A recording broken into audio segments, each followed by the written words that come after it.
Good night. How are you, Cha-Cha?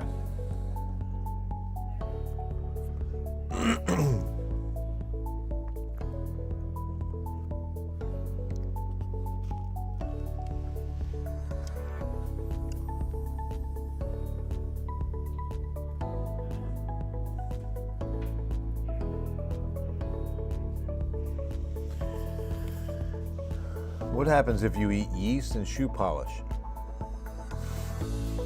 Every morning you'll rise and shine. Good stuff, David. No, Paul, I'm afraid not. We do need it desperately, my friend, but man, we're stuck. We'll get a summer pattern a bit on the early side.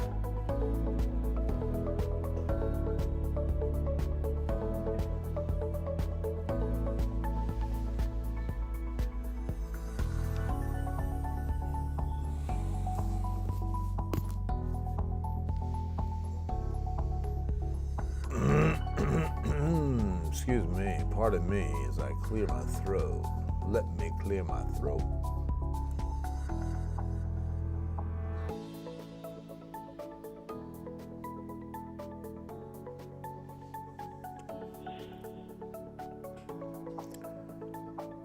Well, yeah, they can. That's where we'll start.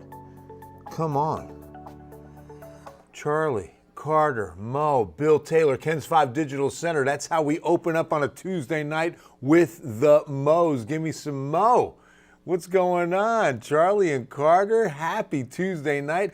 Hope yours is going well. Hope everyone's is going well. Blessings going out to you and yours on a fabulous Tuesday night. It's a warm one. It's at least a little breezy. That does help with this heat, because it takes a while to cool down from the mid to upper 90s. We had a feels like temperature this afternoon of 106. So my biggest message to you is one word. It's two, actually. Hydrate up.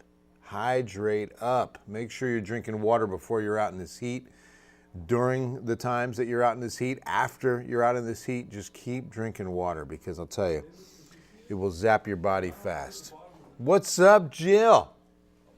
Getting ready for the 10 o'clock, are you? All right, see the storms that rumbled off the mountains of Mexico, even producing some hail and some lightning, but didn't get close to Del Rio or Eagle Pass. They may have seen some lightning in the western sky this afternoon, but that was at about 4, 5, maybe 6 p.m., and they fizzled out. For 18. I don't know what that means, Patrick. What do you mean? Are you playing golf? Does beer and coffee count? For what? I don't know what that means either.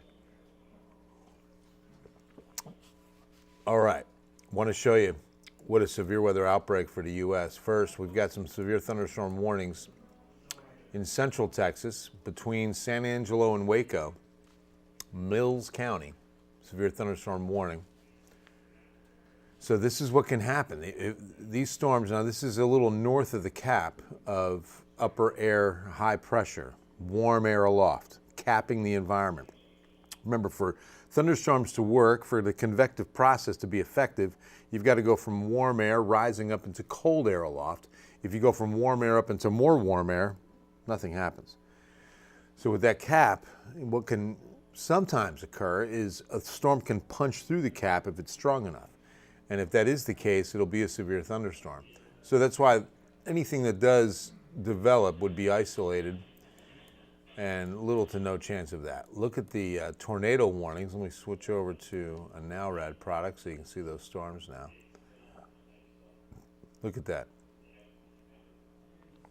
Just west of Little Rock, north of Little Rock tonight, if you know anybody there. And then I was watching coverage earlier on tornado warnings in Wisconsin. It was unbelievable. That line that you see racing through produced, at one point, there were like 4 to 5 tornado warnings along that line. That's now moving into eastern Wisconsin. Dangerous storms in an area that just doesn't see that kind of severe weather too often. But it goes to show you, tornadoes, they happen all year long. They've happened in every single state, including Hawaii and Alaska. There's been a tornado in every single U.S. state. But unfortunately, with this cap of warm air aloft, we are quiet, quiet, quiet. Hydration. Oh, not too much. Not too much, because they both can dehydrate. So be careful with that. So a lot of haze, a lot of New Mexico smoke from the agricultural burn continues to haze up our skies.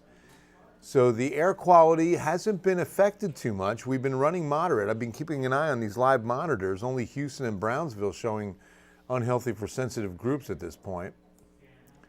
So not too bad. And one of the reasons why is the winds. I mean, despite the haze, we're just shy of criteria for an ozone action day or air quality health alert because the wind speeds. It's when the winds go calm and we're stagnant with our air that we create a lot of bad ozone. And remember the great phrase, ozone is good up high, bad nearby. It's great for the ozone layer and protection from the ultraviolet rays of the sun, but nearby, breathing it is not so good. So not a concern right now because the air quality is moderate. It could be a little better, but it's not that bad.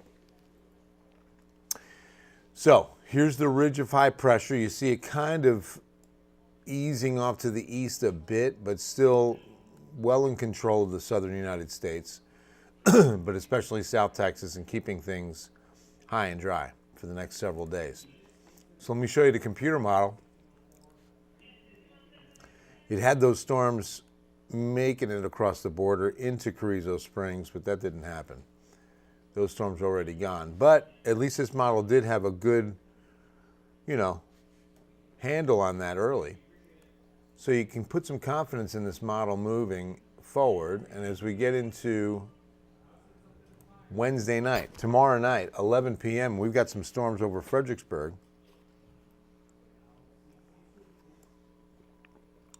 And look at that.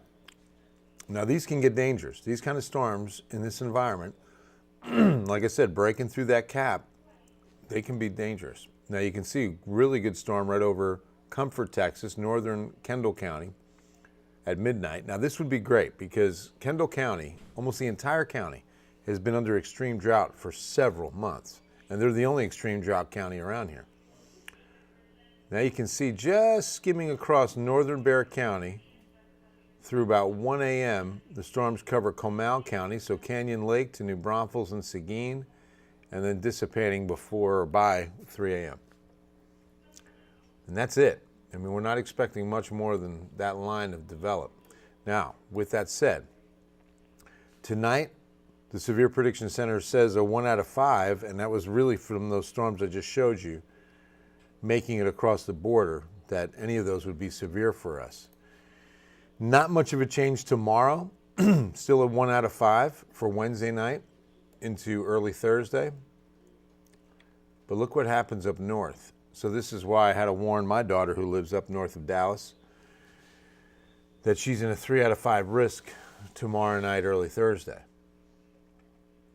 So just keep this in mind and let anyone know that's in Aggie land or even Baylor.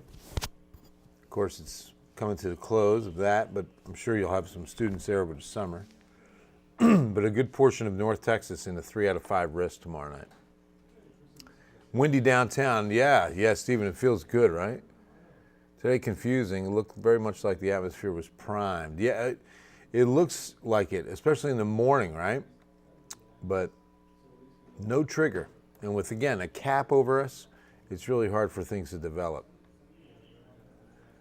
So a couple things before we, San Antonio climatology, show you that we've got some triple-digit heat in the forecast, and it's really early. I mean, we shouldn't have a 100-degree day until the end of June. We should get into summer and then have a few days, and then we hit 100. That's average. Last year, about 2 weeks before average.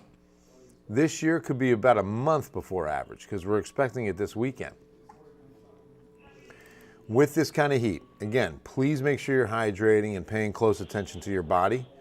It will warn you. It's perfectly designed to give you the red flags like these. I mean, when you go from sweating to not sweating, you stop sweating, start getting the chills, that's a sign of heat exhaustion and going into heat stroke.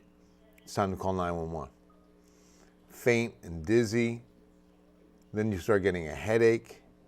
Again, this is when you're moving from heat exhaustion into heat stroke, the nausea and the vomiting. It's very dangerous. So please, please, please, make sure you're taking very good care of yourself and paying very close attention if you're going to be outside for any length of time. Because look at this heat that's waiting for us. With no chance of rain, again, just the morning clouds, we get the afternoon sun and the humidity. So the feels like temperatures for the rest of this week between about 104 and 108. And then for Sunday and Monday, they could be going upwards of 108 to 109, maybe 110 in the area. So really kind of a dangerous situation as we get into Memorial Day weekend.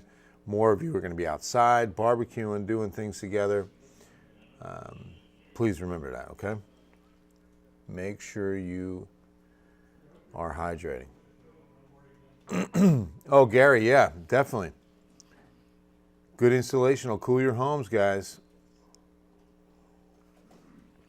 Makes quite the difference. So yeah, no big change in this weather pattern moving forward.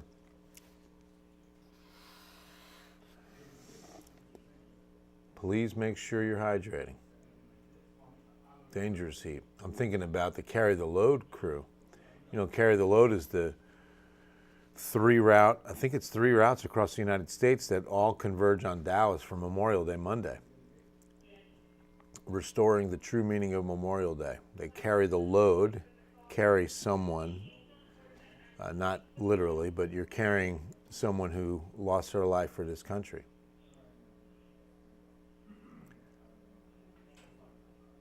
I always think of Murph, the Memorial Day workout in honor of Michael Murphy. I think his first name was Michael, right? He was a Navy SEAL that did a pre-deployment workout, and a lot of CrossFit gyms will do it in memory of Murphy. And it's called the Murph. It's an incredible workout. It's a 1 mile run. You put a 40-pound jacket on. You run 1 mile. Then you do 300 squats, 200 pull-ups, 100 push-ups. Then you run another mile. You're wearing a 40-pound jacket the whole time. So I did a story on it one year, and I did the half Murph, because, yeah, I did the half Murph without a jacket. And I'm next to service members that are, in fact, one of them not only doing it prescribed, as I just said, as Murphy would do it, but barefoot. And we're in Helotes. The CrossFit place was in Old Town, literally running down the street when you're doing the 1 mile. Now, when I did the half Murph, I did run the full mile, okay, because that wasn't so bad. But as far as what I halved were the squats, pull-ups, push-ups. There were service members, one of which did the entire thing barefoot, was running down the streets in Helotes barefoot with a 40-pound jacket on. It was incredible to see. I also think about Patrick Tillman on Memorial Day, the young man who had, after 9/11, turned down an NFL contract and went and fought for our country and died in uniform. Saw a great meme that said Armed Forces Day, celebrating those in uniform, Veterans Day, celebrating those who wore the uniform, Memorial Day, commemorating those who never made it out of the uniform. God bless the families that were left behind. All right, guys, that's going to wrap things up. Love you all. God bless you. We've got a full day's news ready for you. 10 p.m. God bless you and yours. We'll see you at 10.